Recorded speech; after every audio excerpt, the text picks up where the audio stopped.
This week, Anthology Digest, Spook Nico, and we'll talk with Sailorenoch. Since our last episode, well, you know. I'm Kelsey. I'm Cassie. And I'm Nolan, the K is silent, and this is SCP Weekly. What have we been up to over the last 2 weeks? A lot. Yes, please tell us. Yes, please tell us your things. We haven't seen you in a while. Spill the tea.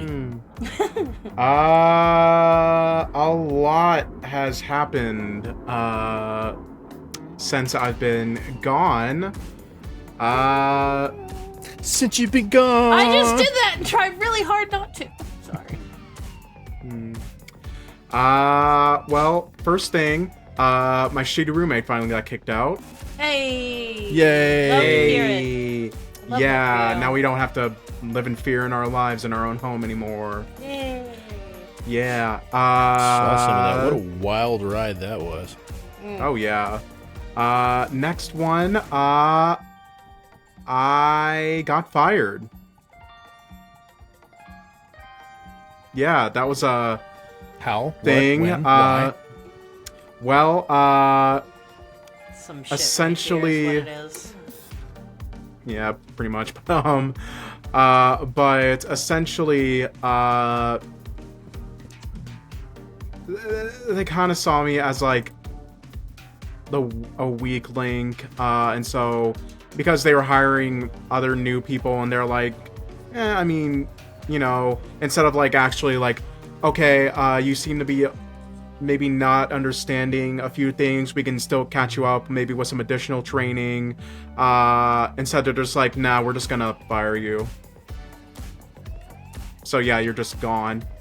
Joke's on them though, because they wrote me a final paycheck, and yet the paycheck that I was already supposed to receive that week still came through. So I got paid twice as much as I would have this week. Nice. Don't tell them. So yeah. Yeah, I would hold on Yeah, to that no. money for a little bit and not spend it. Yeah. Yeah. But yeah, I mean, I already got a new job lined up, so it's Good. you know, it's just a matter of yeah. waiting to start. We Kind of couldn't. the same thing. Yeah, pretty much. Good. Did you ever do that certification you were talking about? I've just about done with the like 40-hour video course that you're supposed to do. And then you're supposed to take like an actual official test before they actually, you know, they get the certification. But with them, with this new place, they saw that like saying like there is like a course, and I'm like, oh yeah, I've already pretty much almost just nearly done with all of that. And they're like, oh, okay, that makes it a whole lot easier for us. But you know, if you do need any help getting it with the last bit, you know, we're more than happy to help you out with that. But yeah, so.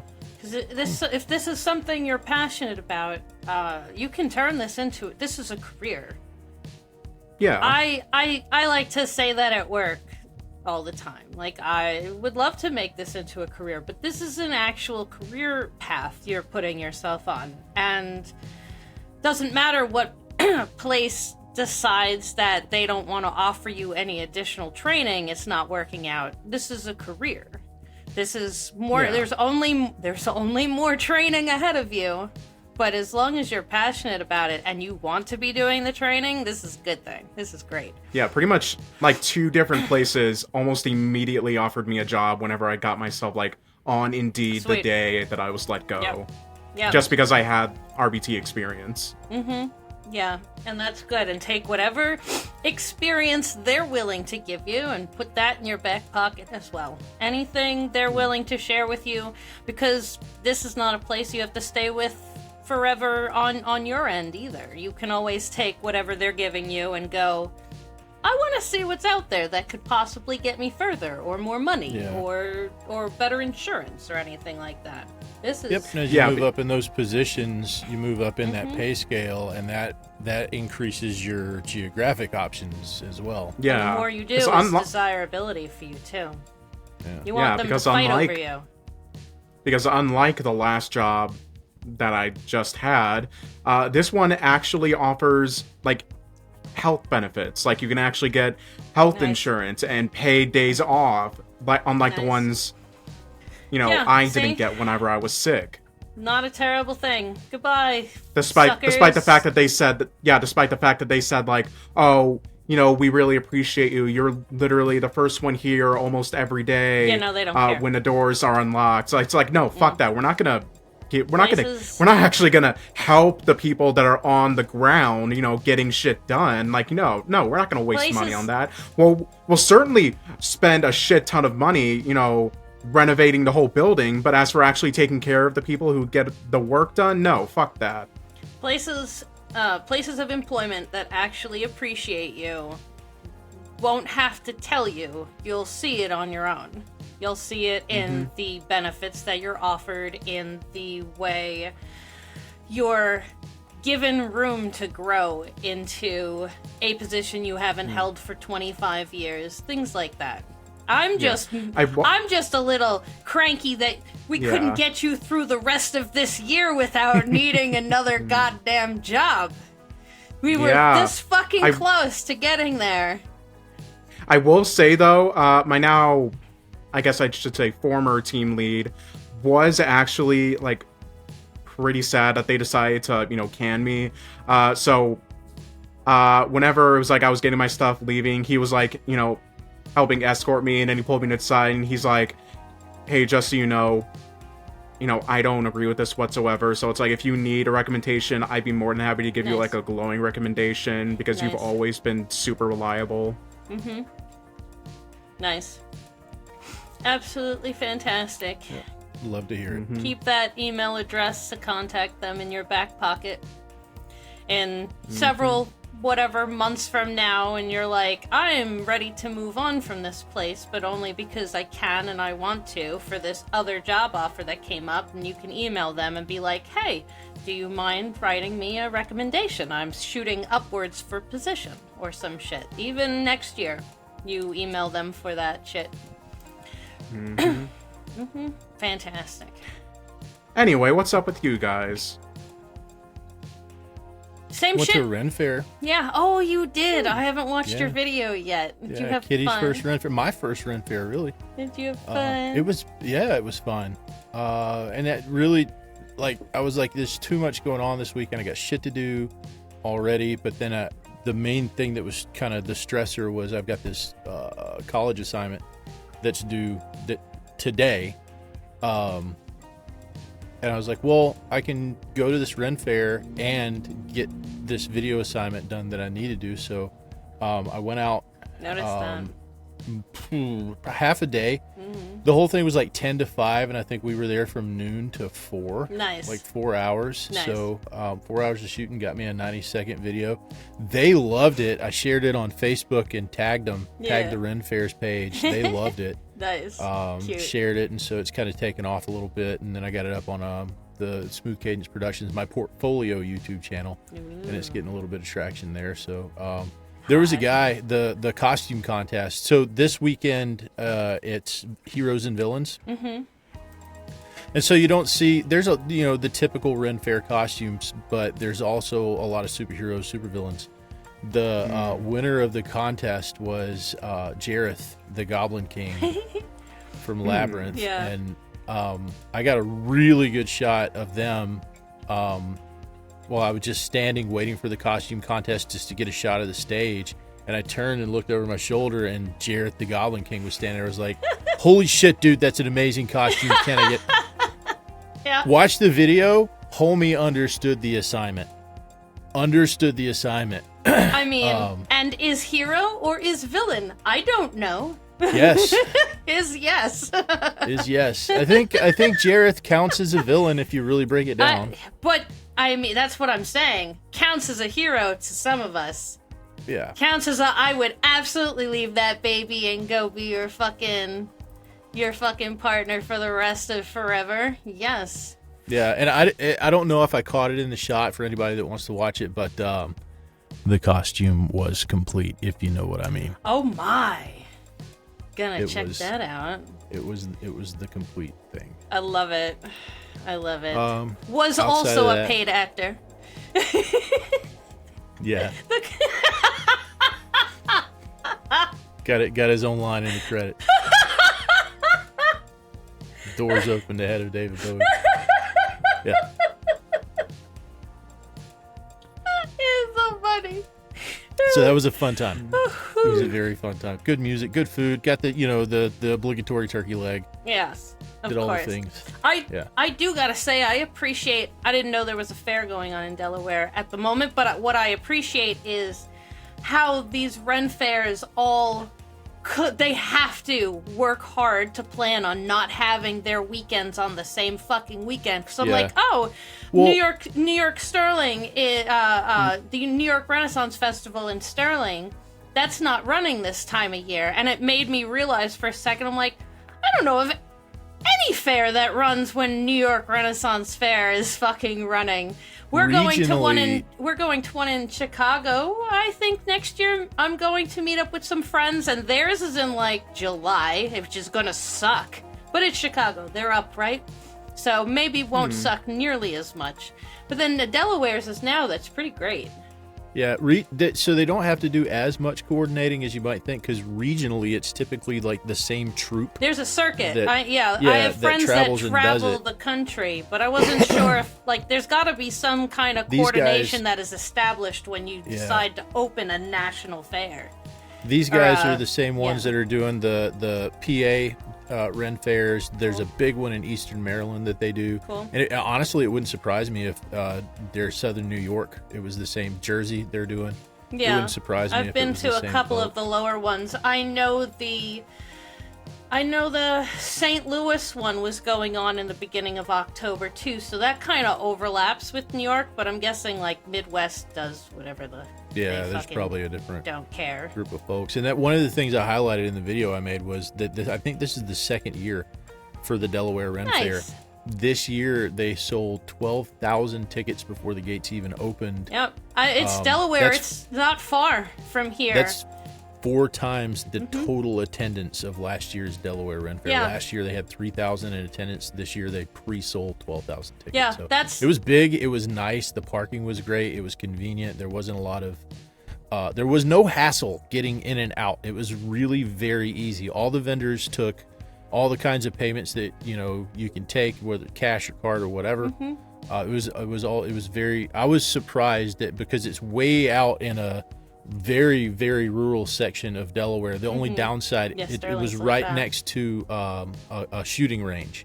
So you got the occasional shooting range gunfire and everything. Yep. But it is what it is. You are where you are. It's not that far. I mean, it's not close, but it's not that far of a drive from up here. This time of year, because New York Renaissance Festival, you're traditionally always dying of heat death. Yeah. So having a fair that's not too far for those of us that will travel the 2, 3, 4 hours to get to a Ren fair and also be able to dress up the way we'd like and not die of heat death. I could wear my hat this time of year. I can't wear my hat at New York. I can't. I'll fucking die. I will die. I think it'll just get more popular year by year, just because it was really well organized. It's a really good location. Yeah, we had a bunch of folks from Maryland, a bunch of folks from PA, a bunch of folks from Jersey, probably New York. So I think it's just going to draw more every year. Nice, very cool. I have not been doing anything productive with my time. Work and not working and slacking off and panicking. So, normal. But nothing new, nothing exciting, nothing fun. Same shit, different day. But Shit. you guys have been Moving fucking soon? busy. Maybe? Should be, but I don't know. I'm not trying to think about it too hard. If I do, I do. If I don't, I don't. We're just gonna have to fucking see what happens. That's a good way to be. All right, you want to get into on-site? Let's go. Let's go. Let me pull it up.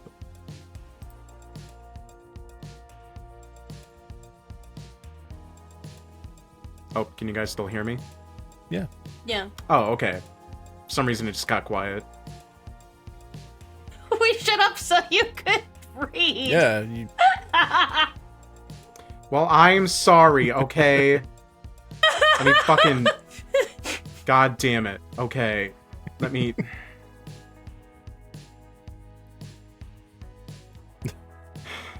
Jesus Christ. Okay. It's like that time that Gears was like, is everybody here? We're like, yeah, we're waiting for the DM to speak. Okay, you know what? Yes. Okay, fine. Okay. Anthology 2024 is officially wrapped. 31 entries took front stage in October, one for every day of the month. The final days of the series saw entries from Henzoid, Karath, Dino Draws, Industry Standard, and Dr. Clef. SD Locke, the organizer of this year's anthology, sat down with Strange Matter for an interview in this month's site newsletter. It's up on front page of the wiki. And a special request from the anthology team, FaustoV is asking for community support for his sister as she progresses through testing and treatment for kidney disease. Their GoFundMe is listed in the show notes. Alongside Anthology, Uncle Nicolini ran an unofficial contest called Spook Nico. The premise that Nico isn't affected by most horror articles, and it takes a special something to get his spooks up, led to 8 entries from Uncanny Clown, Yasi Posse, Fairy Doctor, Soxes for Foxes, Psychic Programmer, Wink Wonk Boy, Felix Yu, and Fly Purgatorio. Check those out. At the contest page, there's some great horror there that complements Anthology nicely. And Yasi Posse's article for Spook Nico was the same article that they posted for Anthology. That's the only duplicate that I found. All the rest of them are originals. Yeah. I mean, just to kind of... you can't really top it. Yeah. I mean, I hope Yasi Posse just throws that article at anybody who says, hey, I'd like to read some good horror from SCP. What's new lately? Pew! I want to be spooked. Pew! I want to never sleep again. Pew! Oh, you want some horror? How about I give you trauma instead? Gee, I'm really happy with life. How do I fuck that up? Boys, I've got a story for you.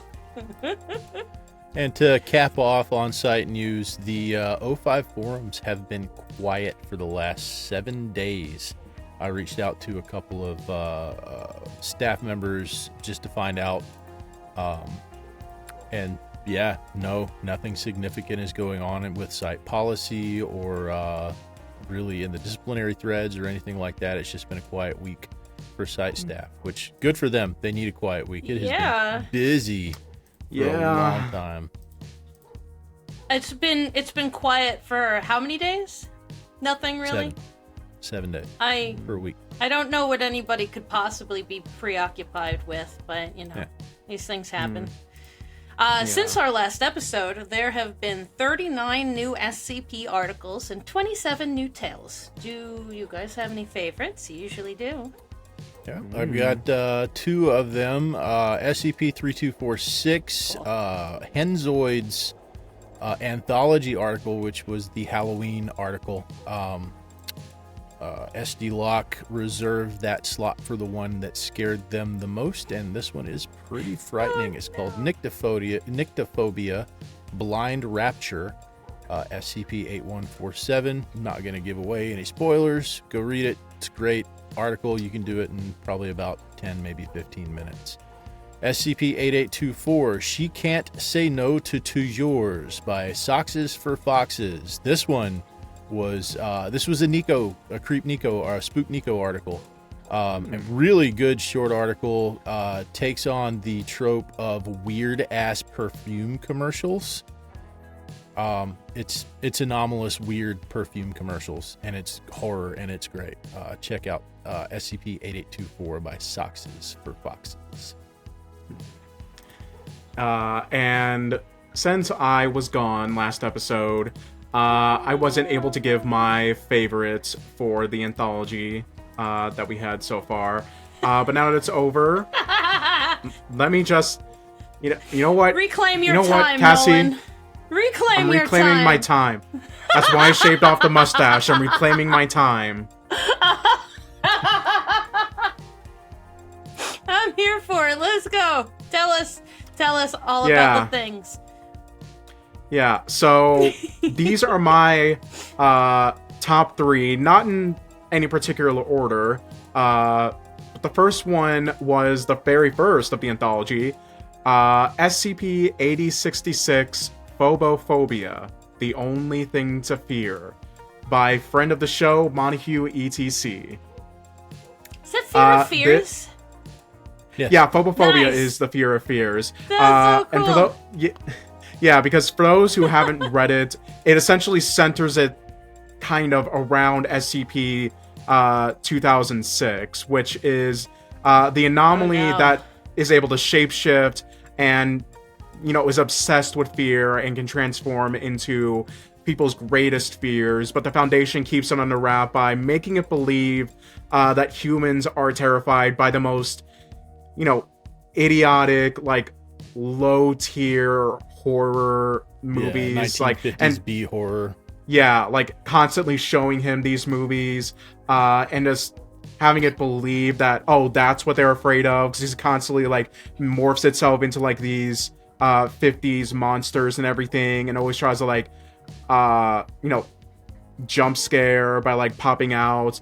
It never scares anybody, but they have to act afraid, because if it catches on and actually knows what people are afraid of, well, let's just say No. 8066 is the realization of that of that worst case scenario.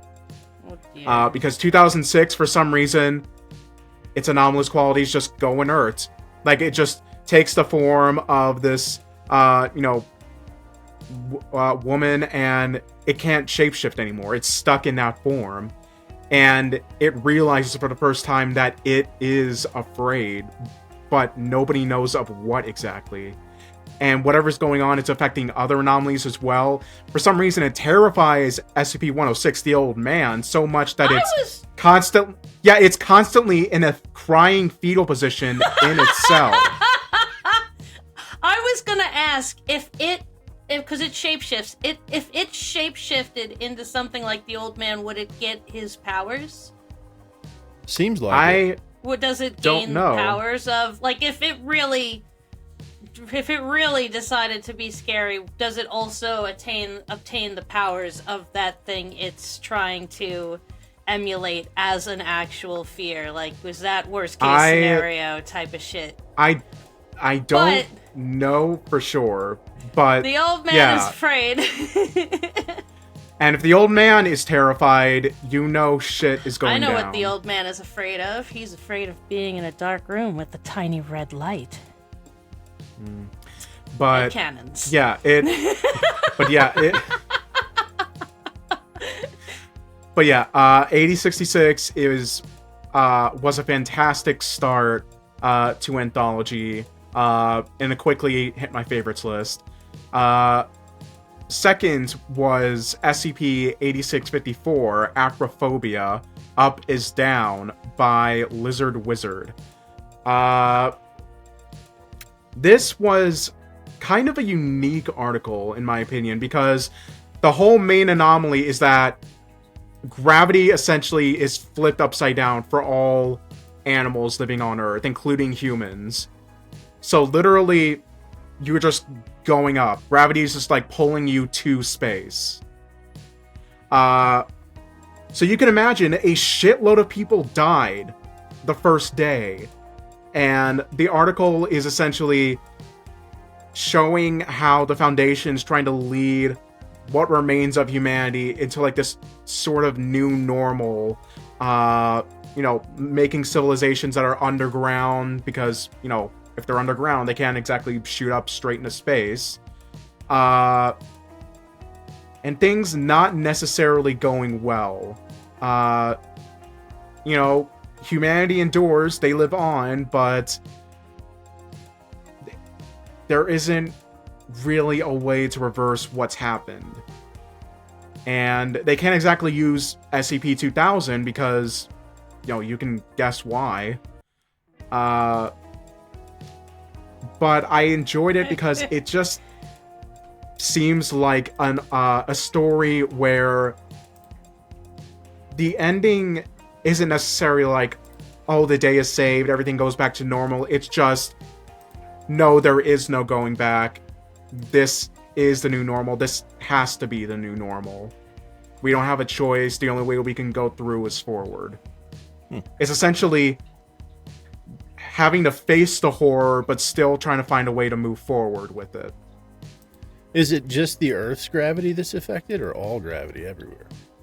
I think it's just the Earth's gravity, because it doesn't affect plant matter or anything like that. That's still totally fine. It's just like with animals and humans. Huh. Fauna, not flora. Yeah. And the last on my list is... Fauna, not flora, yeah. Sorry. The last on my list is one that should be expected at this point for anyone's list.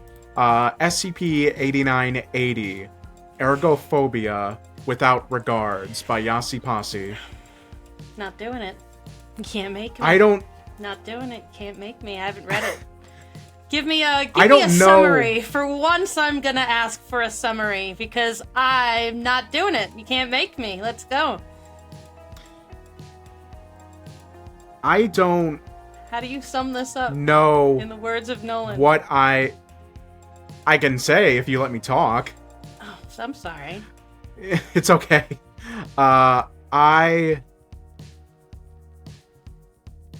honestly don't know what I can say that hasn't already been said about this. It absolutely blew the fuck up whenever it just first, premiered. Currently, I think it's almost at 650 upvotes, which I have checked is officially one of the fastest growing articles on the wiki. Like it's even gotten a faster popularity than ones like SCP-5000. And if that doesn't tell you just how good this story is, I don't know what else to convince you with. And essentially, a quick summary of this is... I don't even know how to summarize it. I'll just say that the horror in it isn't anomalous or supernatural, but it's a horror that is very, very real, and that so many women and female representing people especially deal with on a daily basis. And it's not a horror that is won against, usually. It's a horror where it happens and it gets away with it. Anyway, let's take a break and we'll be back with off-site news.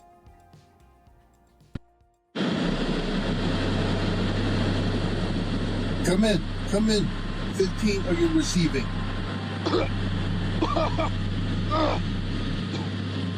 15, we lost contact for over 10 minutes. What's going on? I'm not 15. I'm Taylor. It's Taylor Wrangler. Hey? Why are you using 15's gear? What happened to 15? 15's dead, man. He's killing us. He's killing us all. What? He took my legs. Who's doing this? 8, what the hell is... Abel. Oh, God. Oh, God, he's found me. Oh, God, you people killed me. What have you done to me? Whoa, what have you done? 8? Come in. 8. Shit. God damn it. Reestablish visual contact at Site 310. Sir, we don't have... Use the back doors if you have to. Get me visuals now. All right.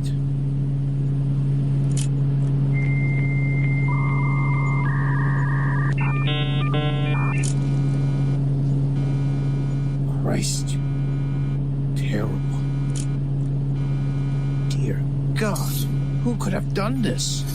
You know who, Jay. Well, where is he then? What the hell was that? It's him. Where does that hallway lead? The cafeteria. Jesus!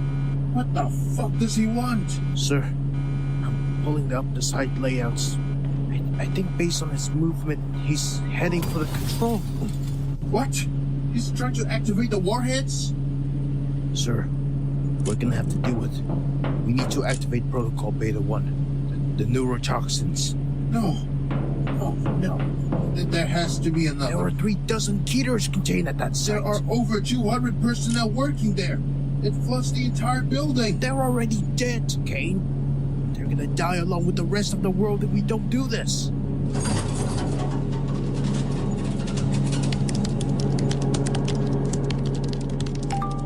All right. Christ. Please let this be enough to stop it. Let there still be enough time. Oh God. He's coming. He's...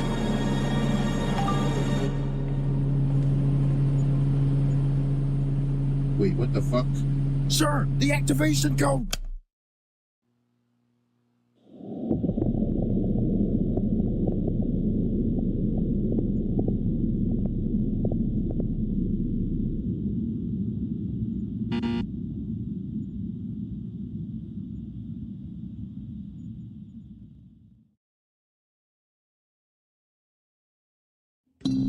You knew him as the second son of Adam.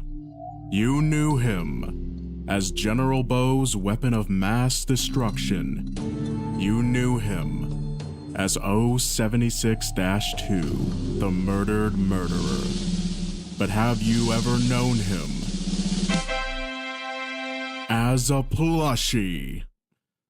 That's right, loyal Marshall Carter and Dark Limited customers. It's the first sword of Davon, Abel Ben Adam, now available to purchase from your local MC&D retailers and also online. For just $50 plus shipping, this 20-centimeter foam and fluff replication of the Wanderer of 1,000 Winters will be yours. Comes with several amazing features such as completely accurate anatomical insides, entirely composed of the finest quality of PP cotton, the ability to communicate telepathically to other able plushies. They're talking to each other. We think. Probably some riveting stuff.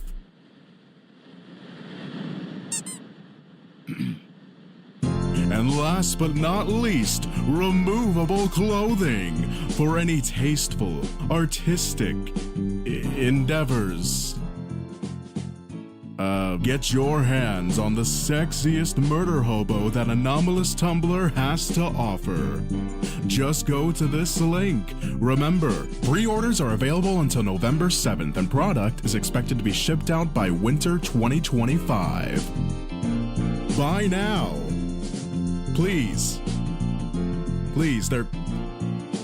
Come on, guys, please, they have my family. They're gonna kill me and my family if we don't sell this. Please, just... No. Wait, no, it's not my fault. It's not my fault. It's not...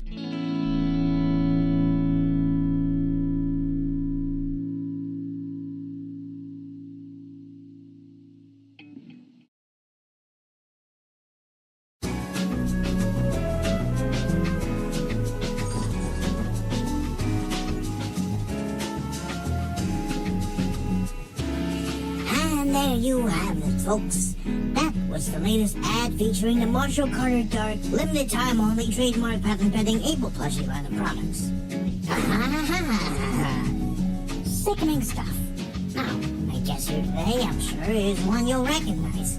How are you doing today, Mr. Able?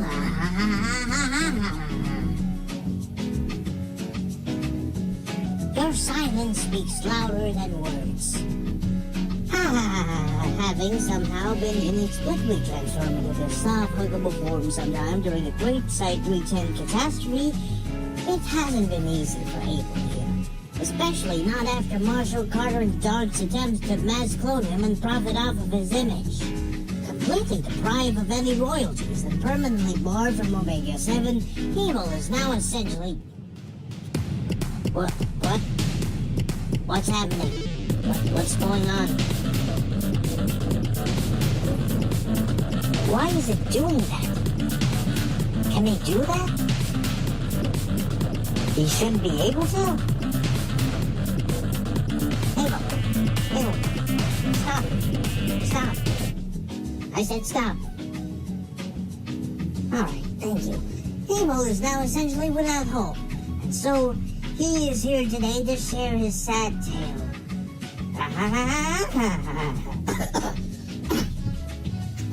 But first off, Abel, we have some burning questions sent in by the viewers.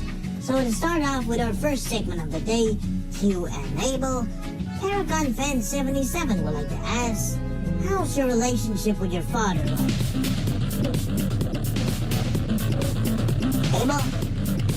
Abel? Do we know if King got turned into a plushie too? What? God, I fucking hate the writer's strike.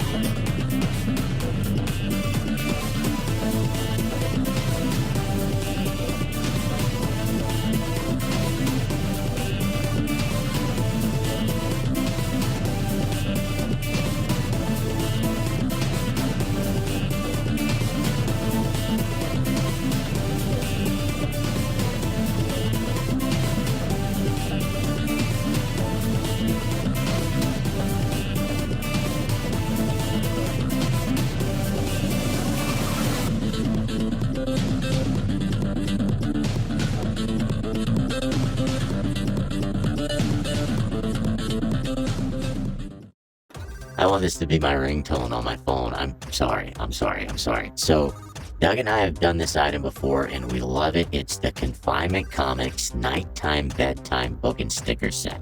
It's customer top rated for a number of reasons, but our Kickstarter price is $13. You're saving $3.50 today. I gotta say, the fact that we ship internationally is incredible. Your item number is T541-42069. Very nice. So here's the cool thing. You have a lot of choices. You have different SCPs you can choose. You have the Song of Genesis, the Never-Ending Pizza Box, Hernan the Cannibal, and you also have P-Shud number 31. He's like P-Shud. And these are all anomalies that meant so much to, at least to me, when I was growing up. But there's a different twist now. They're laced with messages. So I'm going to bring in Doug so we can talk about all these messages and the choices that you can choose for your little one when it's time to wind down. They say reading to your baby will make these stories comfy and cozy, and I absolutely agree with it. Doug, where are you? Because listen, I'm starting to talk in a hushed tone now. I'm starting to wind down a little bit. Yeah, that's right. So these are, well, we know number one that the most important thing you can do is to read to your children. Read to them at bedtime, read to them at nap time, and that you will instill a love for reading, and then they will read on their own. A lot of times they read from these books and we think that they're learning to read or that they are reading, but they're actually just repeating what they've heard over and over, and then suddenly they are reading. So this comes from the American Sticker Company. They make these beautiful, soft, silky stickers that match the book. So you're going to get that combination set together in front of you. You've got Peanut ready to go. That's the way it comes packed up. The sticker is 51 by 51 millimeters, so this is adorable. And it is a true baby sticker size. And what I mean by that is it's easy for them to pull and carry around with them because it is the right size for a little one. Look how adorable this is. So, great illustrations. These are way updated for today's children. That is the Hard to Kill reptile. Do you remember that one? They were disgusting. I do now. Before I wasn't sure. It wasn't the most popular like Peanut, but now I do remember it. So, issue 3, which is 80-pound weight, by the way, which I absolutely love. Mr. Wilson, pull me out. They're coming. It's Dr. F. Wilson. I did not go through 5 years of school and internships not to be regarded as such. So these words are adorable. The sentences are perfect, and the illustrations are amazing. Look at that. And what happens is they will have the same art style on the stickers. Yeah. And they will have it with them wherever they go. And it will remind them of the story or the phrasing, however you do it. Don't you wish you had this adorable Peanut? beautiful, soft luster. It's a lustrous sticker. No cracks, no shedding, hypoallergenic, easy to clean by the way, tumble dry. It's just perfect. Just don't use dryer sheets. That could cause an RK class reality restructuring event. You don't need anything like that. They're silky and shiny as it is. Whichever one you choose, it's a hard decision to make, I gotta be honest, because they're all that. Well, listen, at this price you could get how much. We know how important reading is, but also, can you put a price tag on moments when you're reading to your child or your grandchild? You cannot, and so books are something that they're always going to benefit from.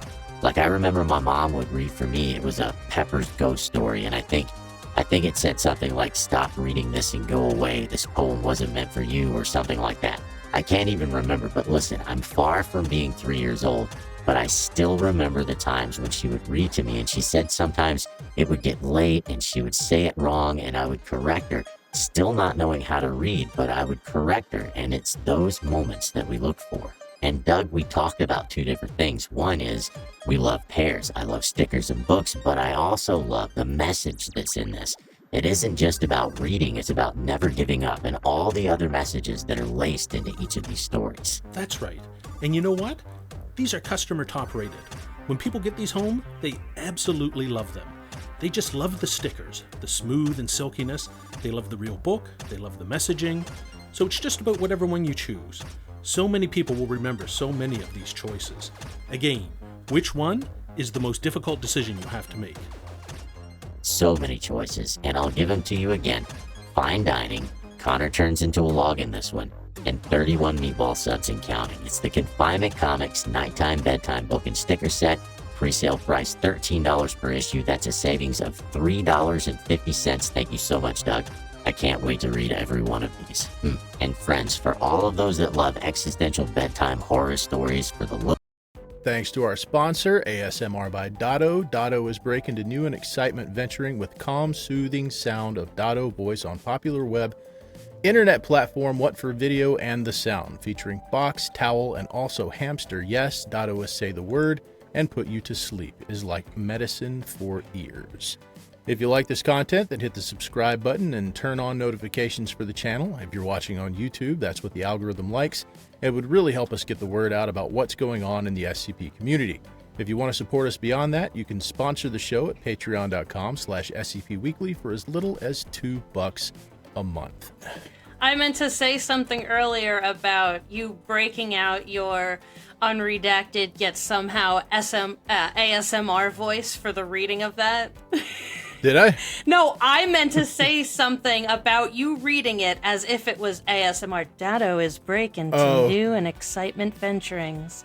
And then you read it like, that's what Nolan did! Yeah, I was gonna ask him to do that sound for you. And then you read it straight-faced, and I was a little sad, but also still entertained, because that's even funnier. Straight-faced. In off-site news, Dr. Gears' GoFundMe is still a thing. Let's check on that real quick. 7K? Let's see what we're at. Yeah, I think Beautiful. He's 3K shy of his goal. Even a little less. It's 7,500. Rounds about 7,429. So about 2,500 from the goal. Love to fucking see it. I checked when I saw that come up. I'm like, I haven't looked at that in a hot second. I fucking love to see it. Yeah, so just a reminder to everybody, that's still a thing. We'll have the link in the show notes. Yeah. You can go and donate to the Dr. Gears Support Fund. And we talk with Dr. Gears weekly now, as we are in a D&D lucky campaign. Motherfuckers. Tell me about it. Holy shit. I can't get over it. Didn't we talk about this after the episode last week where how does this happen? Like, how did we I didn't find know anything about SCP position? So many years ago, and now I'm in a D&D campaign with Dr. Gears as the DM. What the starting this last year when we started the show, even a couple months in, we're like, SCPs are cool, guys, right? Et cetera, et cetera, et cetera. And now I tried to talk to a friend about this. Nobody, am in a D&D campaign hosted by Dr. Gears, and alongside me is Unredacted, Nolan, and Fantem. And I can't... I'm nobody! I'm just some fucking asshole! Oh yeah, that's the other thing. Phantom's in our party. Phantom What the fuck? is in my party! Ah! No, but seriously, I don't know. Which, by the way... Yes! Queen! Yes, I love it. Oh, it's gorgeous. Look, pull that out again for me. I want to see the... Oh, yeah. Prim and proper legal solutions. God, it's so good. I'm so happy to see it. Absolutely marvelous. That's I don't the know... Primrose Faddish Von Treble. Of all the good things that have happened to me this year, this is the only good thing. And boy, is it fucking delightful. It gets me to the end of the week. It gives me something to really go, oh man. Yeah. You know what happens on Sunday? Let me tell you Definitely. how not free I am for the foreseeable future. I got things I need to be doing. And this show Look forward to happens, and playing. that's fair. But like, I might be moving on one of the Sundays coming closer to the 1st, and these things happen. And then there's a amount of this show, of the D&D campaign that evening I will not be missing if given the fucking option. I might miss this show, and I'd be sad about it, but I ain't missing that game! I tell you what, I will pull up to a McDonald's if I gotta, I don't care. This will be the only thing left in this apartment, is this backdrop and my computer setup, and it'll be empty. Just for that night, I'll pay an extra fucking day's worth of rent if I have to. But how So for the benefit fucking of the mind-blowing. listeners. Yeah.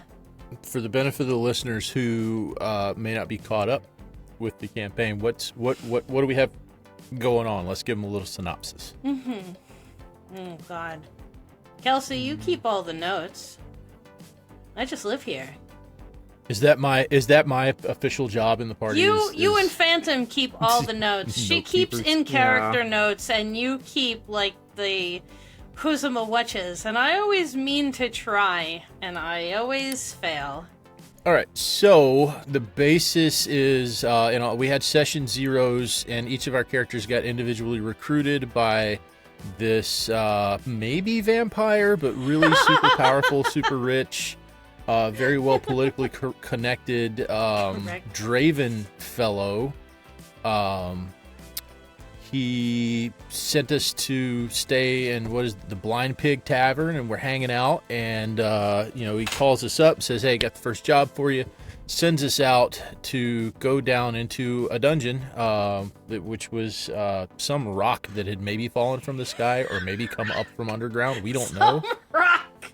It was a rock with a door in it, and we went through down into this weird kind of tunnel system with chambers, and there was these weird mirrors that possibly are portals to who the fuck knows where, but other people are kind of funneling in through the mirrors.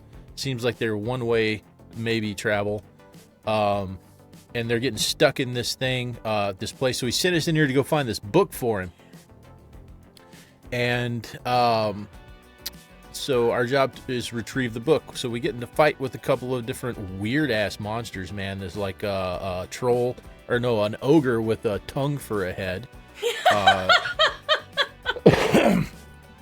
Tooting around through the chambers. We eventually wind up fighting some fucked up water elemental that's been turning creatures into these fucked up beings with tongues for heads. An orc and a bugbear walk into a rock. Yeah. We met some get their heads turned people into tongues. Who had clearly crash landed with a carriage they were trying a thievery from, full of books, much to my delight. There was all sorts of shit and nonsense, and somehow we got out of there. And Filial and Tatter, right? It was us two that decided that we were going to read this book. And there was some really strange writing in the book that said, my name is Ruin. And then basically as soon as we read these words in the book, those words started appearing on the walls and in the place, and it was like, fucking time to go, boys. And we GTFO'd, went back to Draven, got paid. Caroline started reading the book quietly to herself, and shit started possibly happen. He even asked us. We did weren't you reading read... out loud. Yeah, no. He even asked us, did you read this? Did anybody else or read this anywhere else? No. No. Yeah, he specifically, did you read this in the carriage? Nope. Nope. I'm still waiting for that to bite us, if it does. But no, we didn't. Nobody else has ever looked at this. Have the campfire episode this week. I guess it's gonna be so much fun. We maybe get to know each other a little better. I don't know how much of that's gonna happen. Yeah. I don't have anything in deception because it's charisma based, and my charisma is just like, no, I don't get a plus, I don't get a negative. But Same. I don't have to lie. I can just not volunteer sensitive information and not have to be deceitful. So that works. Well, we'll see how that plays out. Yes. That'll be on tonight, 4 days ago for everybody that's watching now. That'll be tonight, 4 days ago. Yeah. 4 days ago tonight. Mm-hmm. It's every Sunday. If you didn't make that one, it's every Sunday at, what Every are we, Sunday. 8 Eastern?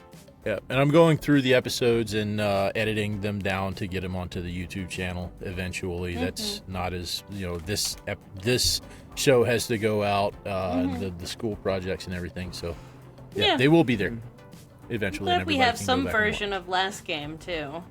Yeah. Yeah, so we booked it, and we all went back to him, and we handed him the book. I parted with it unwillingly. Filial owes me a body. Yeah.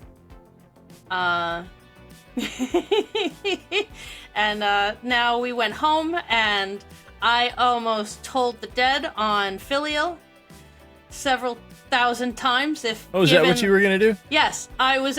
I was waiting for it. I literally opened up the tab and the specs for Tasha's Hideous Laughter. Legitimately. I told Gears after the fact, and he's like, I'm so sorry, I tried to push you into more. I'm like, you didn't. We did. And boy, I had it up on my screen. I was waiting for it. I was ready. I didn't want to do that to us that early. I really wanted you to shut the fuck up so I could get out of that room because Let's get it over really... with. Come on. Nah. It's gonna happen. It's going to happen. Just get it out. I don't want it to. We only just started. Like real life, we get along so well. These characters. I'll die in a fight, but this is the kind of fight I want to go out in. I'll just behind the scenes it a little bit. Filial, as far as Tatter is concerned, like Filial actually likes Tatter. I don't like mind. Tatter doesn't mind anybody, really. She doesn't care. He actually likes it, or her, them. He likes it. No, no hard feelings. No hard feelings. I'm there too. I did a lot of it to myself. It's just I'm like, please stop. I just want to walk out of this room so bad. That was an interaction that you were sick that day, so you weren't there for. Like Sam was there, but the driver wasn't. I believe Sam somehow could have helped diffuse that. Yeah. Somehow I wasn't there last session, and I was still somehow the most effective against the water elemental. Well, yeah, you had fire. You had firebolt, and we were not prepared for fire yet. I can pull things out of my spell book and have learned her lesson, but Caroline did pretty great. A pretty good share of Caroline beat the shit out of that thing with bludgeoning. Too. Yeah, slammed it around the room several times. She really beat the shit out of that water. Yeah, I mean, boy, did she. You know what? If it had been, if we ever fight a gelatinous cube and Caroline bludgeons it, I expect you to say that again, because things will fall out of a gelatinous cube if we're really lucky. But like, I mage hand that book right into my fucking pocket, and Filial said something like, Or some was it Draven who's like, so do you have the book? Or Filio said something about it, like, you have the book on you because it was in my bag. And my response was, what book? But as I was pulling it out of my hand to hand it over was, what book? Because I had said, I don't know about any book earlier. What book where? Draven has promised me a fucking whack at this book, and I'm dying for it. And now for our guest this week. They're an accomplished artist within the community who has also contributed to a number of SCP articles, and they've recently created their own unique merch by transforming Abel into a marketable plushie. Please welcome Sailorenoch to the show. Hey! Hey, Hi. welcome. I'm Faust. I also got my Sailorenoch on SCP Wiki and pretty much just most of my handles. I'm SCP author, artist, and I've been here for a little bit. I've been hanging out, and I just posted, I'm one of the co-founders of the Inventor canon, which just popped around this year, and it's gotten pretty big over the last few months. I can't wait to see it grow. And you've already let us know that you prefer to be addressed as Faust on this, so we're just going to continue calling you that for the rest of the episode. First, before we get to our interview, we're going to play a little game called Fact or Myth. For anyone tuning in that doesn't know what this game is, it's just a little icebreaker that we like to do with our guests, where each episode our guest presents one fact and one myth about themselves, and it's up to us and the viewers to try to figure it out what it is. Last week we had Ori Tiefling on. I wasn't here, but you know, I'm guessing you guys had a good time. But these were their responses. My dog is by... Yeah. Their first one is, my dog is bilingual, Spanish and English. Or, I speak 3 languages, English, Spanish, and Portuguese. I'm picking dog for this one. What did you guys pick? I'm gonna pick dog as well. I'm pretty sure I'm pretty sure I've seen Ori speak Spanish before. So, I'm gonna say the dog is the lie. Yeah, Ori is a Spanish teacher, I think. Yeah. Yeah. Yeah, we all pick dog. Dog. Dog. Straight down. Dog. Dog. Dog. Dog. Did Ori give us the answer? Yes. So my dog does in fact speak 2 languages. He is actually a Sato dog, which is a Puerto Rican street dog.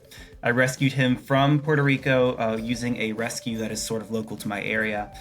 He came to me at about 6 months old, sick as could be. Would have died in his first week if we didn't get him to a vet. But in his time in Puerto Rico, he was raised by a group of Puerto Rican women who very clearly only spoke to him in Spanish. One of the only things that he does to actually get called to you, he will respond to his name, but he prefers a little kissy sound. Yes, I know. I sound but since I am also a Spanish teacher, I did make a point of teaching him his commands in Spanish and in English. So he is a bilingual dog. That said, I am only a bilingual man. I only speak English less and than Spanish. 3. Okay. I appreciated the confidence that I spoke so many languages. Well, I do read and understand Portuguese. My boyfriend is Portuguese. I do read and understand the language, and I am learning how to speak it. But there are still enough linguistic differences between Spanish and Portuguese that I will say something that I think is correct, and he will make the most disgusted face at me possible. Oh. Well, shoot. Yeah. Well, I haven't seen Ori speak Portuguese, so that's true. Yeah. So, Faust, did you bring us a fact and myth about yourself? Okay. So, my art is done with a mix of watercolors and then I digitalize it. And the other is that I joined SCP Wiki in 2019.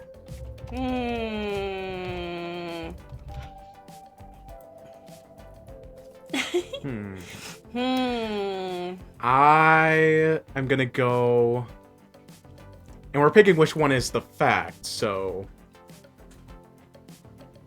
Cassie, we're picking the fact. Yeah, I know. You told me earlier when I asked you for the 100th time. Yes. I'm gonna say. Did you know we're picking the fact? I was just told. Yeah, but I'm gonna say that the fact is your art is a mix of watercolors that are digitized. All right. I'm gonna say joined in 2019 is the fact. Because that seems real recent, but it's not... I mean, that's around the time I joined, so... I think that's pretty true, and the idea of you doing maybe with charcoal instead of watercolors is not impossible. So I picked 2019 as the fact. All right. Watercolor. What? All right. Yeah. We're gonna try to remember to post that on our social media this time. I don't remember if we did last time, but then again, I wasn't here, so who cares what I think? And our listeners can vote on which one they think is the true fact. Remember, follow us on, well, probably not as much on Twitter anymore. We're still not going to call it X, Elon. Blue Sky. But we do have a Blue Sky. We do have Blue Sky now, so follow us there and whatever other social media platform. There's quite a few. We have several Yeah. options. Send us an Yeah. email. Yeah, we gotta remember to actually, post something for questions, because I don't think we did that this week. No. Anyway, moving happens on. when you have 6 social media accounts. Yeah. Yeah. Anyway, moving on to the interview portion. Cassie, would you like to start us off? sure.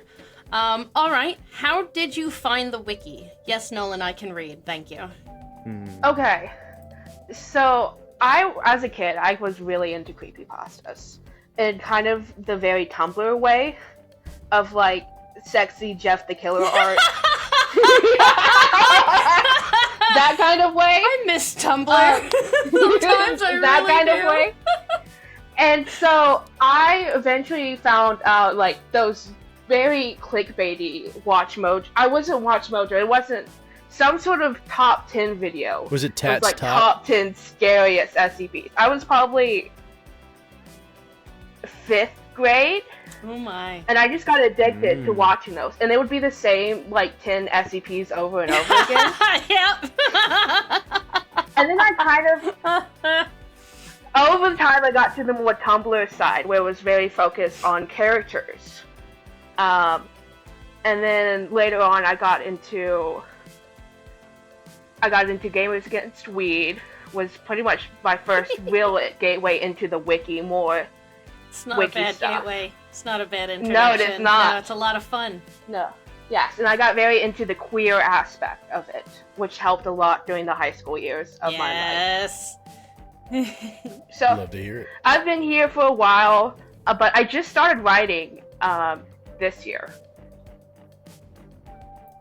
Nice. We'll come back to that too. I need to know these article numbers. We'll get there. Yes. All right. What else? What next? What is it about the SCP community that keeps you hanging around? So I found a lot of comfort in it as like a queer, isolated youth in my days, and then I love the collaboration aspect of it. I love being able to collaborate, write with other people, and kind of do whatever I want. That is a huge appeal to me. Was like, oh, there's no one set interpretation of a character. And that's kind of what I focus on with my stuff. And going to the preset characters, old wiki characters, and going finding new ways to reimagine them with my point of view, even taking a queer fairy tale point of view with them. Nice. Yeah, no, I mean, I'm a firm believer that writing is an art form, of course. Yes. And like the kind of art that you produce, I love all these different versions of everybody's headcanon can be whatever they want, and yes, as a whole, mm-hmm. in SCP, you know, we're gonna talk about the Rise No canon all the time. it's yes. I mentioned one of my headcanons earlier that the Scranton is the old man from getting trapped in with the Dot of Doom with his new best friend. Oh yeah. I love headcanons that exist within SCP. And I love how that has a thing, but taking that to a place with drawn art, with video, and like seeing like the visuals, that's what I mean. Oh yeah. Can be a whole new thing, a new part of that. I do love that shit. What are some you said? Oh, go ahead, Nolan.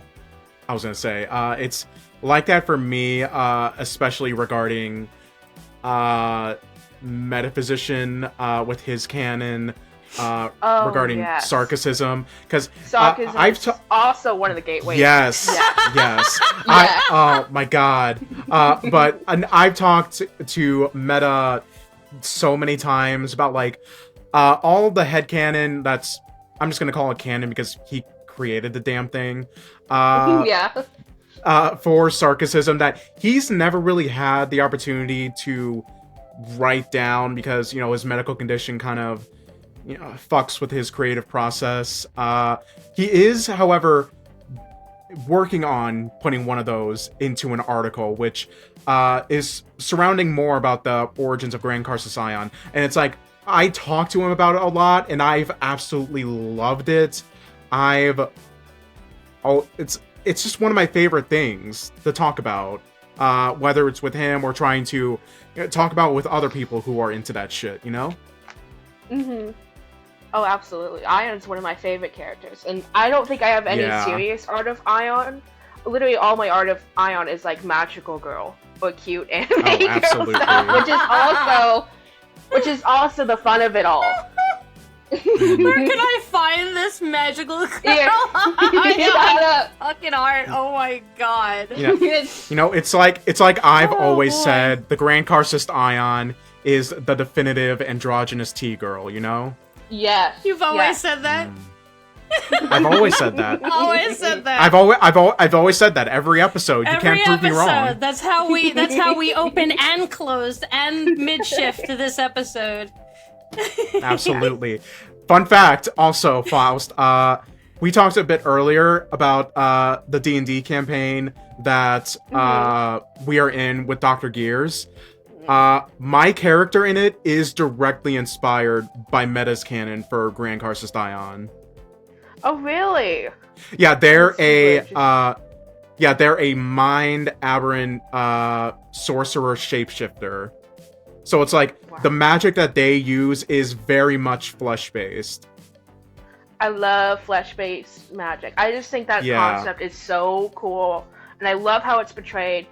And I would love to dig my teeth into it sometime. Absolutely. Yeah. Moving on. We can talk about this more later on if you want. But next question. Are there any inspirations for any specific articles you've been a part of that might surprise us? So, inspirations. Let me go back. Okay, so I think this one's not surprising. Kinch was probably my one of my earliest SCP inspirations.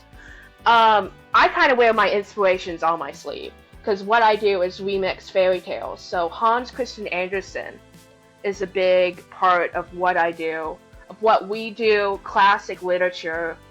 I think one of the funniest ones is in Tinker's Soldier Jailer. There is an image on there of characters playing poker. Yeah, I saw that. And if you go through, it is based off of one of the dog poker pictures.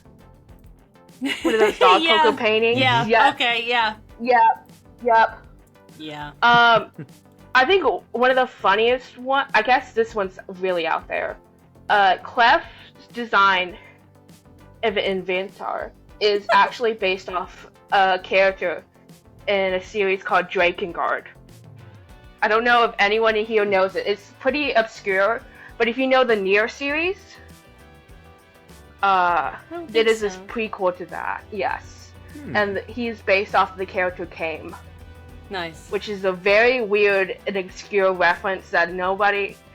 Grigori is gonna get that one. Grigori's the only person that's gonna get that. Yeah, I can.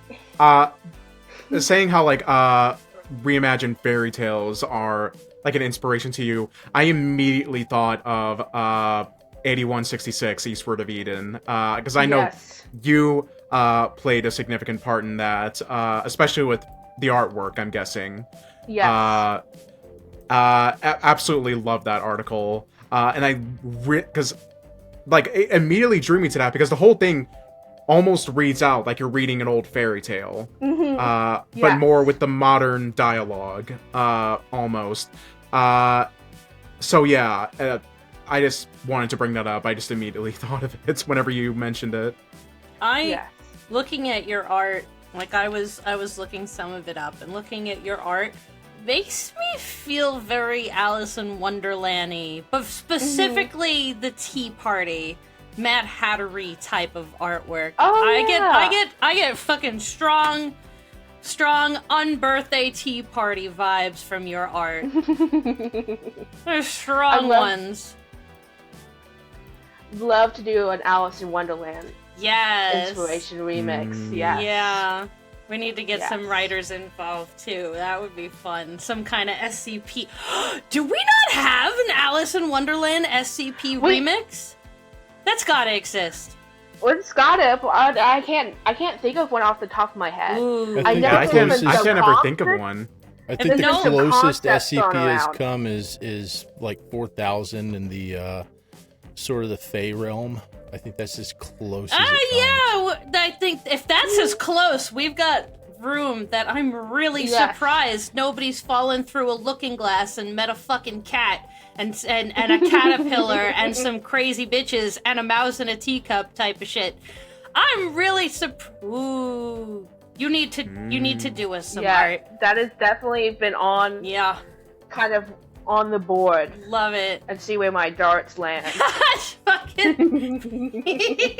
I love those dartboards. I always picture them for artists in the exact same way. A literal dartboard with words on it and the occasional picture. And you know what? I don't fucking know what I'm doing today. Yeah. Are you talking about like the art, like the original, like Alice in Wonderland through the Looking Glass, like the line art that was done for those? That's some of the creepiest art that's out there for children's somewhere literature. Between the OG art and the cartoon adaptation, that's what Faust's art gives me. Really strange Looking Glass Tea Party, very specifically Tea Party feel. Like even I think probably the first question mark over my head about it was looking at the Dogs Playing poster picture.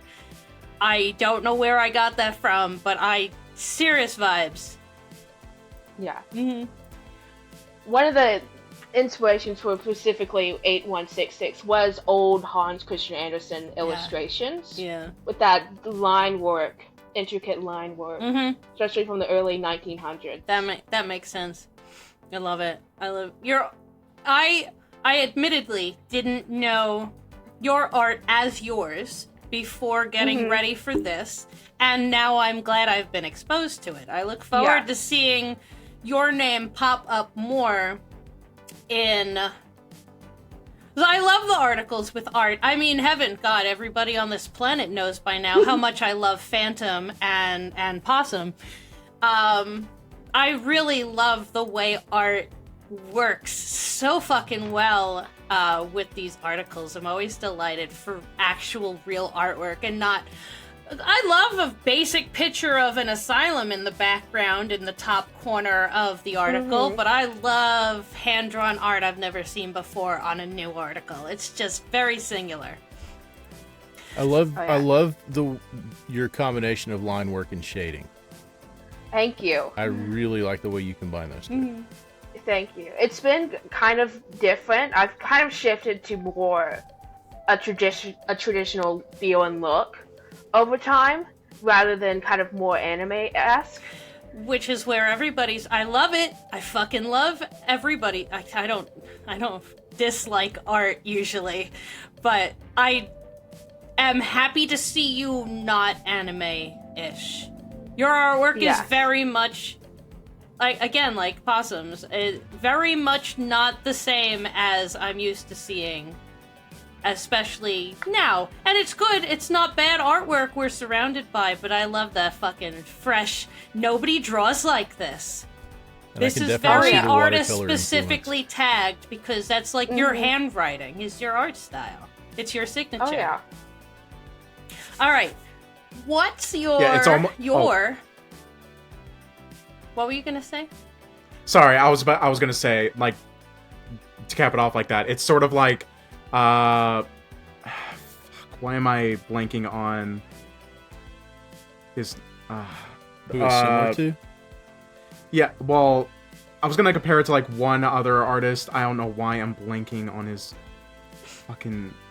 I think it resembles not closely, but Sunny Clockwork. Okay, I was gonna say it's like it's like Clockwork, you're unique in a way that it's like whenever someone in the community looks at an art piece made by Sunny Clockwork, they immediately it's like, oh, Sunny made that because it's a very That's me recognizing Possums. Yeah, absolutely. Yeah, Possum's another one with a very distinct style. Yes. Like, every time I see new artwork from Fantem that they share from Possum has me all over the place. All right. So, what's your top 3 list of anthology articles so far? Ooh, okay.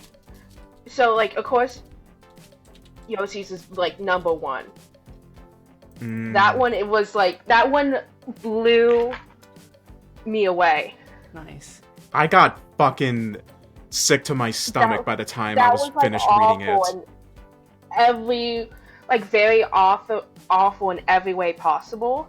And it was just hit so close to home that you're like, oh, this, I mean, of course, like, near the end, that stuff, like, especially I'm not gonna spoil it in case the viewers haven't seen it.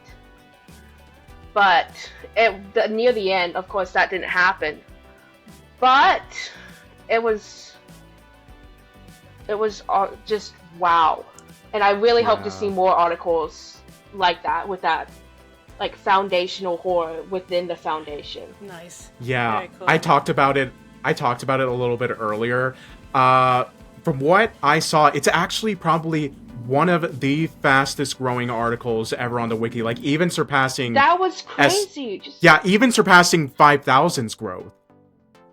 That was crazy, just watching it in real time and refreshing. You know, it's like up to like 200 upvotes in 24 hours. Yes. Oh my god. And then that was crazy, and it's really good to see like something like that get kind of, I wouldn't say mainstream, but it is very people talking about it outside of SCP circles. Yeah, and did you see that there was even like a subreddit created because of it? I did not see that. There was a subreddit that was made completely dedicated to hating researcher Burns. And it's so hilarious how almost everyone in that subreddit completely misses the points of the article. Yeah, because it is like, it's very much a systematic issue, and once he's gone, it's still going to be, there's going to be more. Yeah, they even made someone, I don't know who it was, they even made a tale like corresponding with that. about like how these people that are like actually wanting to go after Burn to like make him pay and suffer, like how they're just singularly focused on punishing him for what he's done, but not actually thinking anything about how to help the actual victim. Like she's just an afterthought to them. And if that doesn't reflect real life, I don't know what does. I think dinos is also a high one. I think submechanophobia is also something that's very aesthetically interesting to me. And I was very glad to see Fee cover that.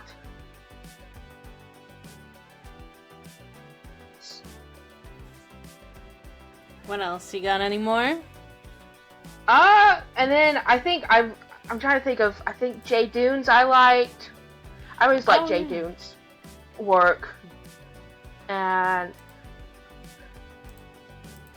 those are probably my top 3. Nice. Very cool. And Pepper's Ghost. Pepper always does good, yeah. I think it's easier Oh yeah, Pepper's always does good. Yeah, which is like, I just want yeah. I think it's easier to pick least favorite than it is to pick a most favorite at this point for most people. It's sounding like there's just a good portion of the ones that were submitted that are in everybody's top 3. All of them at the same time fill up top 3 roles. Here's 5 for 2, 7 for 3, and then this is number 1. It's fantastic how these articles turned out. It was really good.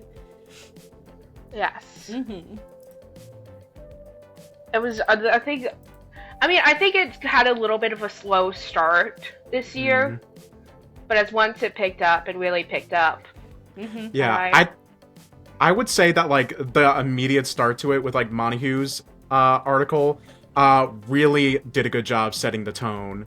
Because, Montague's is one of my top favorites as well. But even if it's not, I think like everyone can agree that he did that Montague did a really good job setting the tone for like the anthology going forward. I think Montague is one of my favorite authors. I love the Kajaki remake. That really was one of the reasons why I got to writing on the wiki.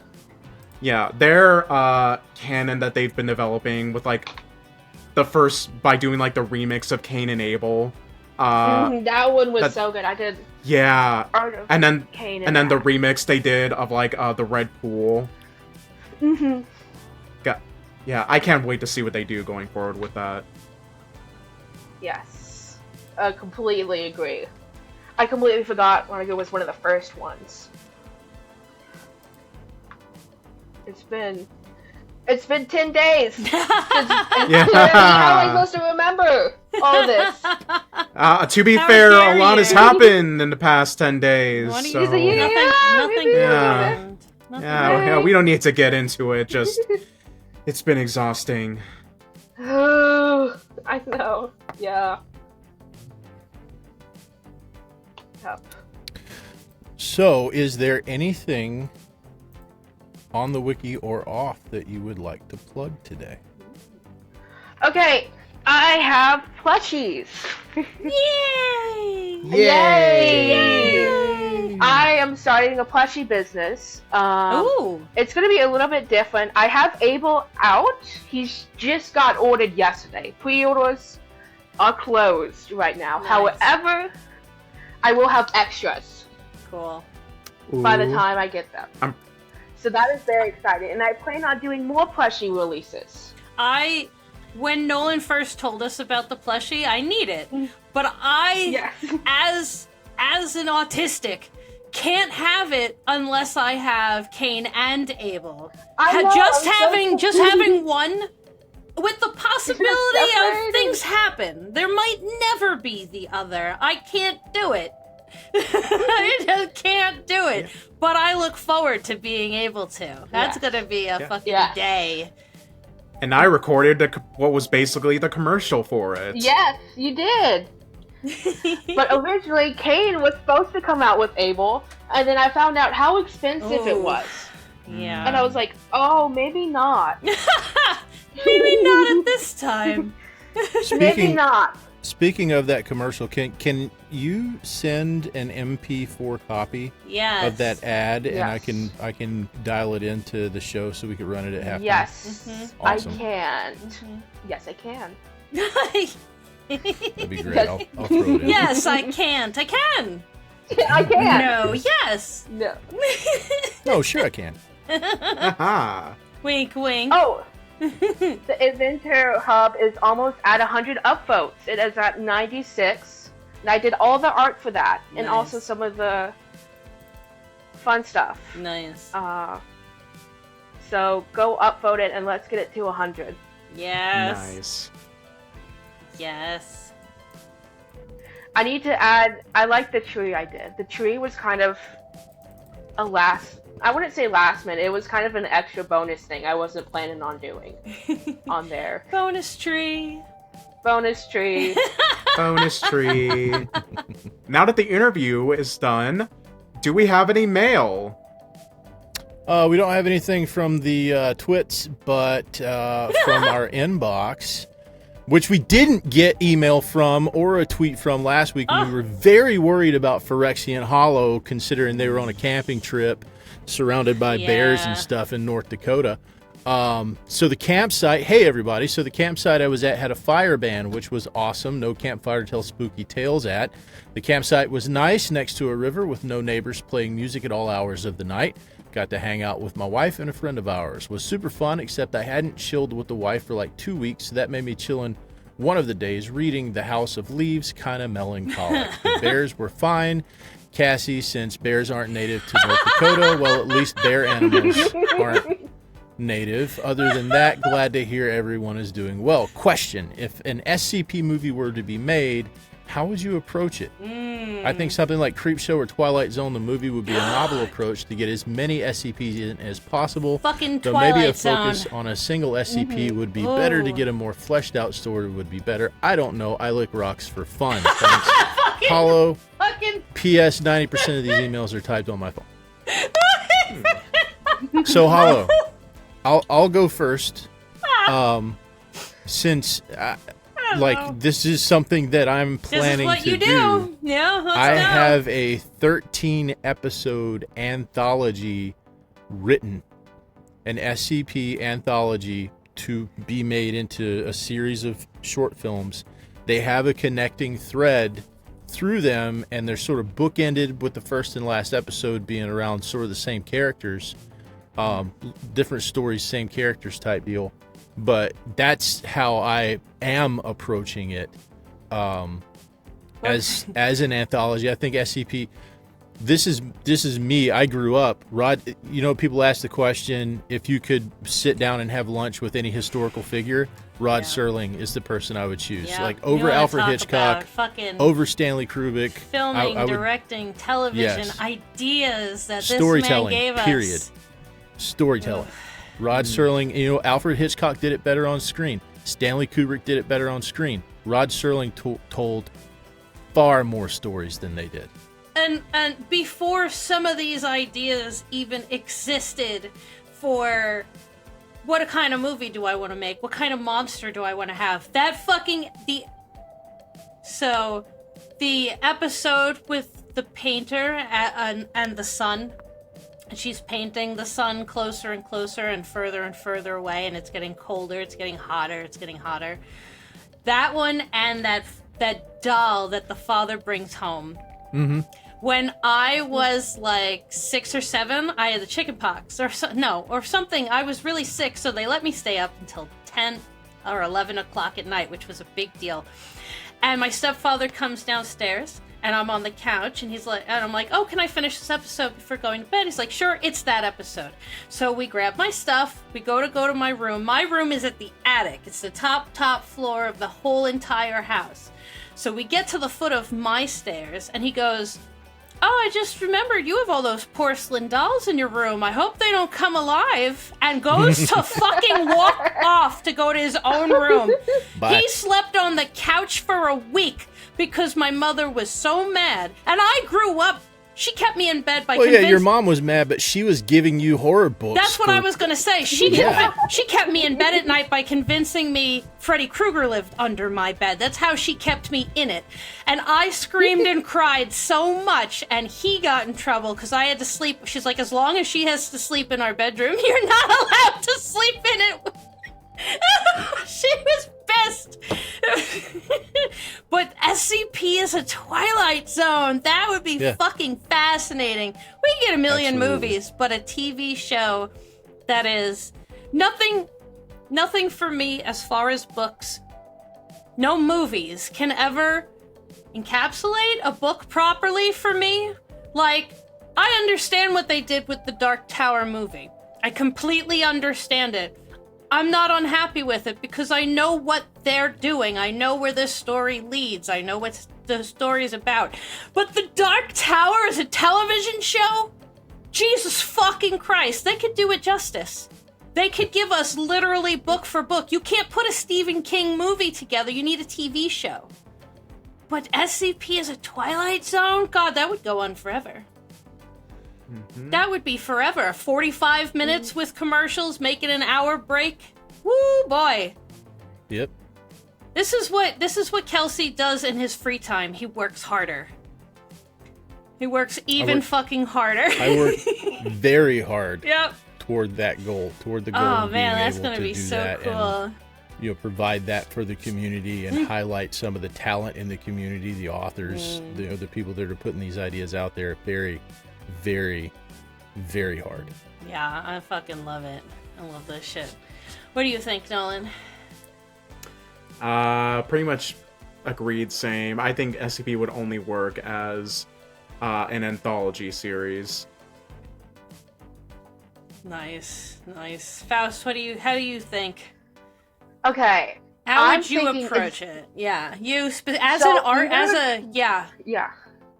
So either the Twilight approach, which I love, or something like Twin Peaks, television-wise. I've never seen that. Why? How is that different? Well, it's kind of has the same. There's like a bit of like camp, uncanny. I love David Lynch's stuff. Yeah. Just kind of there's a lot of build up. Have you guys seen Cabin in the Woods? Yes. Yeah. That's a fucking SCP movie if I've ever goddamn seen one. 100%. Yeah. I mean, I enjoyed that. That's probably about the closest thing, like, to an SCP movie we can compare it to. At least mainstream. There's some stuff on YouTube that... Yeah, there was some great stuff on YouTube, but I mean, like, mainstream. Yeah, exactly. I kind of don't want mainstream. No, we need There smaller are SCPs that you could adapt into features. In some of the canons, like the Class of 76, you could adapt that into a feature. You could adapt 5,000 into a feature. Yep. The problem is, with it being in the Creative Commons space, it will never get funded as a feature. Ever. Exactly. Because licensing. Because it belongs to everyone. Kind of vague nods at the SCP Foundation than actually doing the SCP Foundation. I don't know if any of y'all are familiar with, there's a SCP manga that they're doing off in Japan. But it is an anthropology series, but I love it's like episode wise, each artist tackled like a director, each episode had a different director, and it'd be completely isolated, and we get a very different tone, very different artistic vision for each episode. Yeah, nice. I think that would fit an SCP video anthology. I think that would fit it perfect. Yes. I found an oversimplified SCP on Manga Dex. I thought I had seen something. I couldn't remember. I remember the word simp. That is not it. It is not the oversimplified one. Yeah. I found it look it up. I found it like at a Japanese used bookstore. Nice. Yeah. Online, and it's very interesting. I recognize some of the artists in it too. Nice. Another thing that could work is if you take a what are they called? Nexus. If you take a Nexus, like 3 Portlands or Sloth's Pit, Wisconsin, or something like that, you could probably craft a series around it that focuses on just that, like Twin Peaks. I think that would fit that model really well. Mm-hmm. Instead of Twin Peaks, you have 3 Portlands. Oh, exactly, yes. Love it. Okay, let's see. Thanks, Hollow. That's a really good question. Yeah, no, I like that one. Thanks, Hollow. Mm-hmm. This is why we missed Hollow when they disappeared, and we were worried about them. They harass us weekly, but this was a nice one. And that's all we have for this week. Thanks to our patrons, Arsfel, Ian Anderson, Oni Mask Productions, and Evan McDonnell for supporting us at patreon.com/scpweekly. Your support helps us keep the lights on, and it helps us work toward those other projects that we need funding for. Intro and outro music was Caught You at the Perfect Time by Superintendent McCupcakes. SCP Weekly is distributed by Smooth Cadence Productions. SCP Weekly is not affiliated with the SCP Foundation Wiki, and as such, the opinions presented in this program are our own and do not necessarily reflect those of the Wiki or its staff. Music is provided by Epidemic Sound. Content relating to the SCP Foundation, including the SCP Foundation logo, is licensed under Creative Commons Sharealike 3.0, and all concepts originate from the SCP Wiki and its authors. This recording, being derived from this content, is also released under CC by SA 3.0. Until next time, I'm Kelsey. I'm Cassie. And I'm Nolan, the K is silent. And this was SCP Weekly. Bye! Bye! Bye! Thank you! Thanks Thank you for coming. so much! Damn, feeling lucky. How about most streets? Us two in these trees. Diamonds on my feet. Caught up in these talks. Circling my head top. Should have been more cautious. Now I got what I wanted. Many I've been here before. Made it out of 11 more. Like my frontal cortex sore. I can't stop, I want it all. Listen up, I'm calling you. I need you to tell the truth. Remember when you wanted to. Remember that I said was you. Got you at the perfect time. I was watching it then. You know what you wanna do. But I can never be your friend. Got me reading between the lines. Girl, you got me so blind. You know what you wanna do. So I can never be your man and the men don't we kinda turn around, eat your greens.